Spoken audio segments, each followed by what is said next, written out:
কাকা শুনলাম নাকি তোমার পাসপোর্ট হয়ে গেছে, তুমি নাকি বাইরে যাচ্ছ? হ্যাঁ, একটা প্রমোশনের ব্যাপার আছে ইতালিতে, তাই পাসপোর্ট করতে হলো আর কি। কাকা ইতালি যাবে না, কাকা সোনাগাছি যাবে প্রমোশন করাতে। তুই ঠিকই বলেছিস রে শান্তির ছেলে, সঙ্গে করে তোর বউকে নিয়ে যাব প্রমোশন করাতে। আহা কাকা, ও তো রেগে যাচ্ছে কেন? বাদ দাও না, লাস্ট আর একটা প্রশ্ন করবো তোমার কাছে। শুনলাম নাকি তোমার একটা সিনেমা বের হচ্ছে? হ্যাঁ, সামনের মাসে রিলিজ হচ্ছে, খুব তাড়াতাড়ি তোমরা বড় পর্দায় দেখতে পাবে। হ্যাঁ, তা কাকু তোমার সিনেমার নাম কি গো? পুরোটার ধর্ষণ, ওটা বড় পর্দায় নয়, পর্ন হাবে দেখতে পাবে সবাই।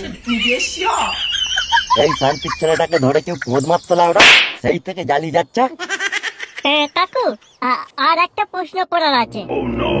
এইবার আর কোনো প্রশ্ন নয়, কটা খাওয়ার ইচ্ছা হলে খা, নইলে বেরিয়ে যায় এখান থেকে।